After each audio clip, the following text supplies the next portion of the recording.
ಮೈದುನನ ಪುಟ್ಟ ಕಂದಮ್ಮನಿಗೆ ವಿಷಪ್ರಾಶನ ನೀಡಿ ಕೊಲೆ ಮಾಡಲು ಯತ್ನಿಸಿದಂತಹ ಅಮಾನವೀಯ ಕೃತ್ಯ ರಾಜಸ್ಥಾನದ ಬರ್ಮೇರ್ ಜಿಲ್ಲೆಯಲ್ಲಿ ನಡೆದಿದೆ.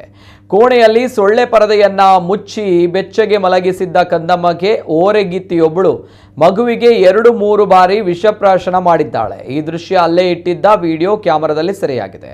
ಸ್ವಂತ ಮೈದುನನ ಮಗುವಿಗೆ ಓರೆಗಿತ್ತಿಯೊಬ್ಬಳು ತನ್ನ ಮಗುವನ್ನ ಕಂಕುಳದಲ್ಲಿ ಇರಿಸಿಕೊಂಡು ಮೈದುನನ ಕೋಣೆಗೆ ಬರ್ತಾಳೆ. ಮಲಗಿದ್ದ ಮಗುವಿಗೆ ಸೊಳ್ಳೆ ಪರದೆಯನ್ನು ಹಾಕಿದ್ರು. ಪರದೆಯನ್ನು ಸರಿಸಿ ವಿಷವನ್ನ ಬಿಂದು ಬಿಂದುವಾಗಿ ಬಾಯಿಗೆ ನೀಡ್ತಾಳೆ. ಹೀಗೆ 2 ಬಾರಿ ಹೋಗಿ ಬಂದು ಈ ಕೃತ್ಯವನ್ನು ಮಾಡಿದ್ದಾಳೆ. ಇದೀಗ ಈಕೆ ಮಾಡಿರುವ ಕೃತ್ಯದ ವಿಡಿಯೋ ಸಾಮಾಜಿಕ ಜಾಲತಾಣದಲ್ಲಿ ವೈರಲ್ ಆಗಿದ್ದು ನೆಟ್ಟಿಗರು ಆಕ್ರೋಶ ವ್ಯಕ್ತಪಡಿಸಿದ್ದಾರೆ. ವಿಚಿತ್ರ ಅಂದ್ರೆ ಇದೇ ಕುಟುಂಬದಲ್ಲಿ ಈ ಹಿಂದೆಯೂ ಕೂಡ 2 ಕಂದಮ್ಮಗಳು ವಿಷಪ್ರಾಶನಗೊಂಡು ಸಾವನ್ನಪ್ಪಿದ್ವು. ಹಾಗಾಗಿ ಮಗುವಿನ ತಾಯಿ ಕೋಣೆಯಲ್ಲಿ ವಿಡಿಯೋ ಕ್ಯಾಮೆರಾವನ್ನ ಇಟ್ಟಿದ್ಲು ಎನ್ನಲಾಗಿದೆ. ಅದೃಷ್ಟವಶಾತ್ ಮಗು ವಿಷಪ್ರಸನ್ನವಾದರೂ ಕೂಡ ಬದುಕುಳಿದಿದೆ.